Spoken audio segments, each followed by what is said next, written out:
HTP podcast, where we go beyond just strokes and strategy. And our mission here today is to change the culture of tennis, having one conversation at a time through a more positive and holistic approach. And today I have Lisa here, who actually we've never met in person.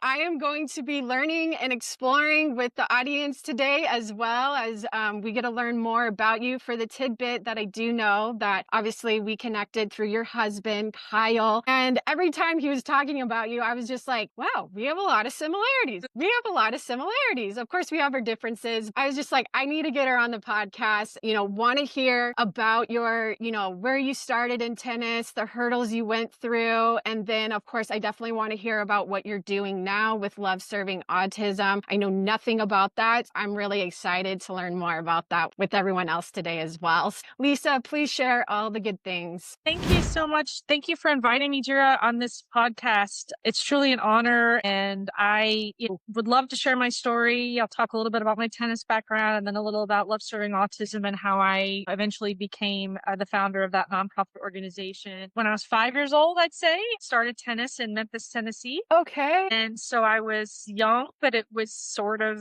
not intentional that I took a lesson. It was something one of my parents wasn't able to play a lesson. They said, well, let's get my daughter in there. I took the lesson, and the coach afterwards said, oh my gosh, to my parents, your daughter is really good hand-eye coordination. And they're like, yeah, right. She's 5, what do you, whatever. Okay. Yeah. But I remember back then just loving playing. Grew up in the South in Memphis, Tennessee, played in the Southern section. Tennis became a big part of my life. I was kind of doing soccer, tennis, piano, and then said, I'll stick with tennis. Started there, and I was number one in the South, and, transferring. My dad had a job transfer when I was 14 to South Florida. My parents were thinking, oh my gosh, Florida tennis is definitely different than Southern tennis, because it's just the players are different, the mentality's different, what's going to happen. And we made this transition, and my dad started his new job and started playing Florida tennis. It was a definite eye-opener.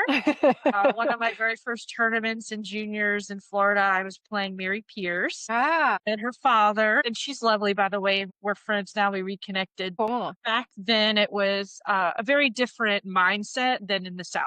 Everyone in the South was very friendly, and in Florida, it's very competitive and cutthroat almost. Yeah. So thankfully, I was able to do well in Florida tennis, excelled, and I ended up going to Duke University my freshman year and playing college tennis. I wasn't sure if I wanted to go the professional route at that time or if I actually wanted to go to college. And I went to a small private school in South Florida, and I really thought academics are just so important. In addition to my tennis, I want to go to college first and then see how things go.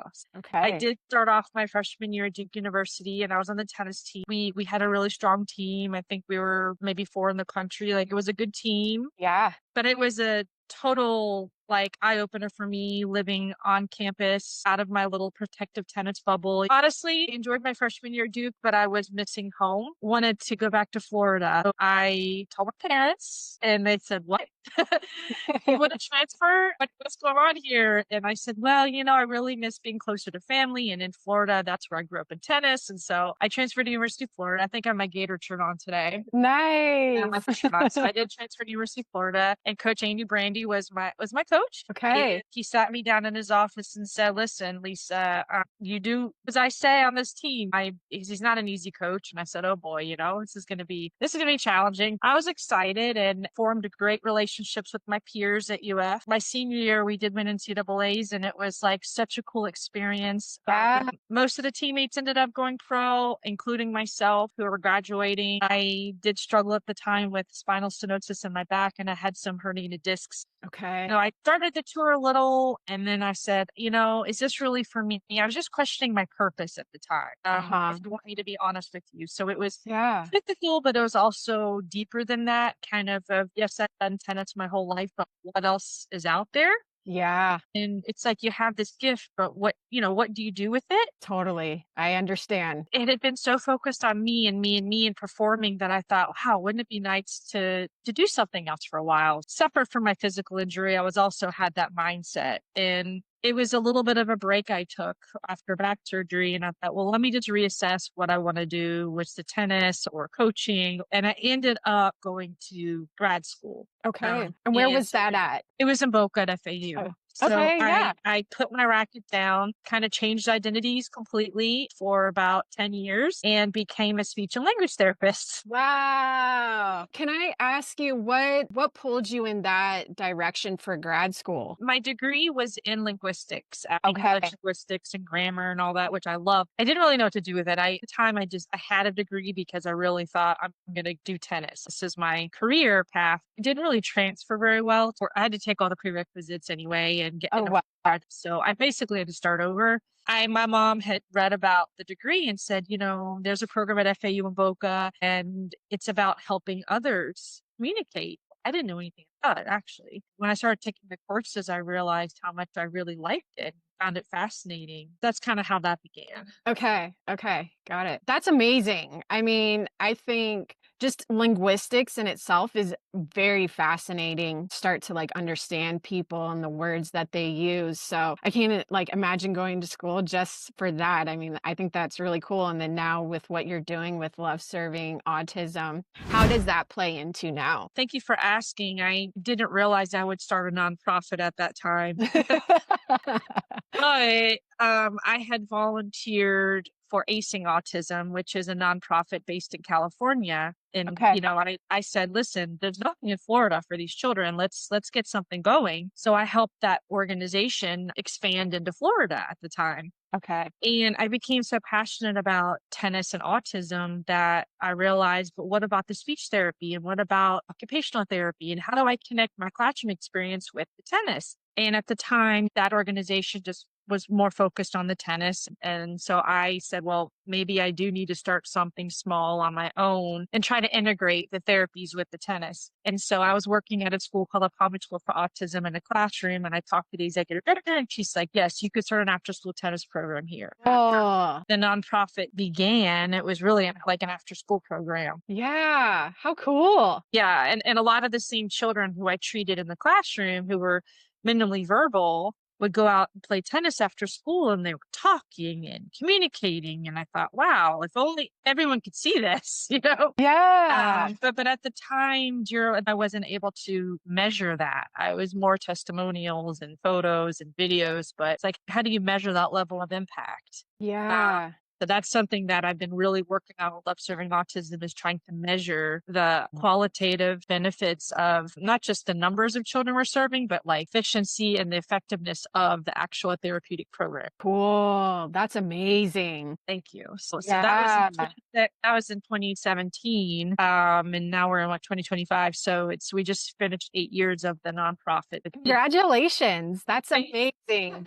Yeah, I think most people are, tennis based. I don't think there's really anyone doing anything quite like the way you're doing it. And to be able to spread tennis in that way, but also so many other things, I mean, that's just amazing. And to be able to do it for 8 years already, starting, from the ground up, really says a lot. I mean, until you do it yourself, you don't realize starting from the ground up how much work is involved. And then you're on top of it, you have a nonprofit, which is like another added layer. So I'm sure you've been through some obstacles going through that.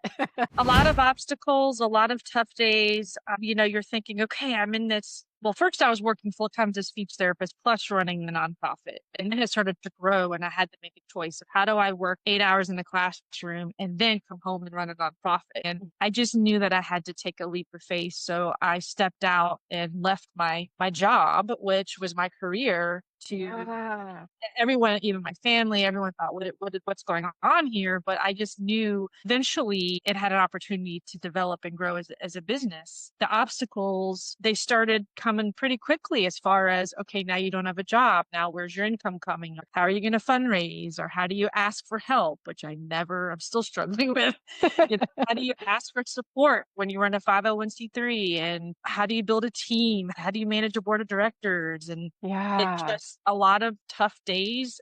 My husband's been very supportive to me because he He basically said, you've got to stay even keel because you're going to have great days and you're going to have days that are not so great. And you Mm. can't try not to internalize it. Try not to let it affect your health. Try not to let it affect your mind. And it hasn't been easy because it's like all encompassing. Well, and one thing I would like to point out too, it's like when you have your own business, and just like you're saying, when you go through those hurdles, it can to some degree really affect your business. That's amazing advice right there. Is like, I think when you own your own business, as you go through those ups and downs, it's different when you work for someone because it's like it doesn't really affect the company as much, you know? But when it's completely you out there and you're going through those ups and downs, when you have those low days, it's like, who else is bringing you energy? No one. You have to always bring that energy. And I mean, that is amazing. It really is. I don't think people always realize that. You know, as tennis coaches, they're like, yeah, I have tough days, but you're usually with a club or with an academy or with some type of program. It's really different. It really is. So it's a different feeling. I'm sure you can relate to. No one's going to fix it for you, or no one's going to build it. It's you. yes. And I just knew that it was up to me, and that's it. I felt, well, maybe this is why I was in tennis in the first place, was to do all of this. But when I Mhm. was younger, I thought, I mean, I played international, like even US Open juniors. I was in all those tournaments thinking, I was already at that age kind of questioning the purpose of life. I knew that Yeah. like tennis is a gift. I'm so Mhm. thankful that I stuck with it because now I'm in it for a totally different reason than I was before. It was all about competing and rankings and numbers. And Yeah. now it's about watching children with autism who may be nonverbal hitting a red dot tennis ball, Wow. Yeah, that's got to be It- so rewarding. it's a totally different feeling, but it's my happy place. Like if I could be on court all day with them, I would. Next Saturday, we have an event at the US Open. The USTA has these on court net generation events. We were invited to bring 24 children with autism to play on court for it's a Louis Armstrong. We're going to go on the stadium court for 10 minutes Yeah. in between a night match. Again, I don't know if I would be doing that had I not switched career paths. Okay. Well, a part of me is I do look back and sometimes have regrets on why didn't I do more of my tennis, or why didn't I stick with it, or and I think, wait, well, no, this is really your bigger plan. This is the purpose here. Yeah. Yeah. Even though it's not always about money or fame, I get it. It's just different. Yeah, absolutely. And can you, for me and for others, when you go on the court and do some of those drills, what would that kind of look like? Is it all on court that you do activities, or off court too? What, if you could just kind of take us through a little bit what that would look like? So let's just say you're a coach with Love Serving Autism and you're out on a court in Palm Beach Gardens on a Saturday at 9 a.m.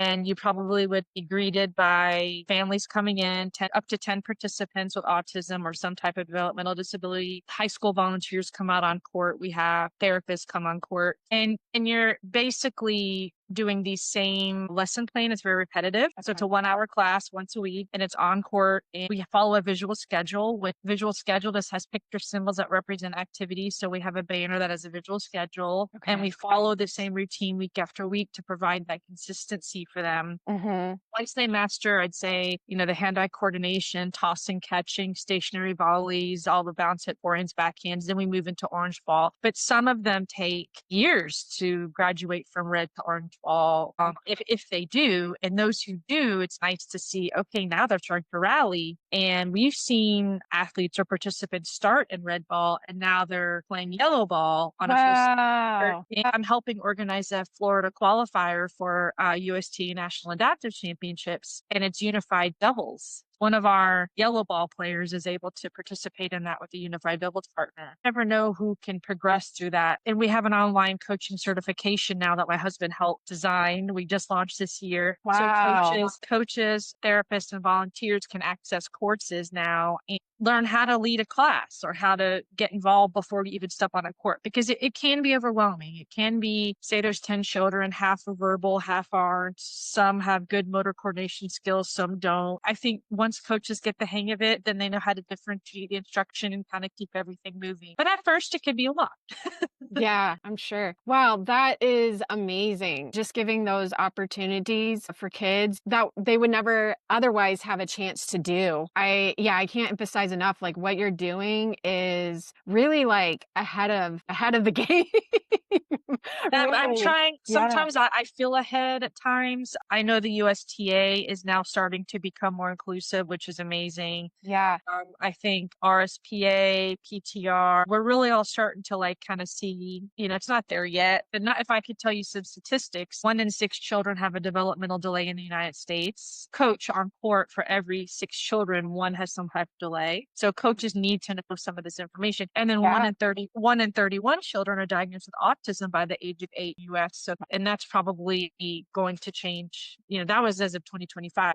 The reason that we're trying to provide all this training and education is because we need to think inclusively. And it's not just, oh, I'm going to help these children on the side because I'm a nice person. It's really, okay, this is like in our faces. This is our life. This is reality. How do we work together, whether it's RSPA, PTR, USTA, and figure out a way to provide classes and opportunities. And then the children grow up to become adults, and the parents say, well, there's not enough adult services either. There's not enough recreational opportunities. It's definitely progressed. US Open now is doing events, Delray Beach Open, Miami Open. The ATP WTA tournaments are starting to invite families into these settings. Yeah. Wow. So that's a good sign. Yeah, that's amazing. I just want to end with one little thing. When you have some of those harder days, what is maybe one thing you tell yourself or one thing you do to help you get through some of those tougher days? Well, back when I was starting the nonprofit, I really struggled with getting out of those tougher days. If we didn't get a grant, I would probably be feeling down for a whole day. And now when I see, okay, we got this great grant, yay, or we didn't get a grant, delete, I just delete it because to me, it's all perspective. And Mm, the more I think about perspective and the more I think, is this really bigger picture going to be the end of the world? mhm. No, because I feel like when we focus on, well, I'm still working on this, but when we focus on the positives and the good things you do have, other good things come along. So if I'm just thankful for a parent called today and is interested in a program, like that's amazing. So you didn't get $100,000 grant. That stinks, but a parent called today. And Yeah. eventually you'll get a grant for $100,000. So I think to me, it's all about perspective and just taking a deep breath and knowing that, all right, it's a tough day today. Tomorrow will be better. We didn't get everything we really wanted because like you said, when you're ahead, when you're like a visionary, Mhm. you already see what could be and other people might not be there yet. So that's kind of where I am of understanding that and processing it and just being thankful for where we are in this moment in time, but even though knowing that we're not where we're eventually going to be. That is amazing. Lisa, thank you so much for coming on today and sharing your story. How can people, if they want to donate or become a part of Love Serving Autism, how can they be a part of that or just even learn more about Love Serving Autism? Sure. Well, our website is loveservingautism.org. We do have a donation button on our homepage. We do have a coaching certification program now. If you are a coach, a volunteer, anyone who wants to volunteer, you can find those tabs on our website under coaches or volunteers or therapists, and you can complete an application. Training and education is available, and you can always contact me also through the organization. Lisa, anything you need, let me know. And thank you for this opportunity to speak with you today. I know it takes a team, a big village to make a difference. I know as coaches really changes your life when you're on court with these kids and it does keep your career in perspective. Thank you. Yeah. Yeah, you're so welcome. And if you guys love these tennis tales, please like, share, and subscribe.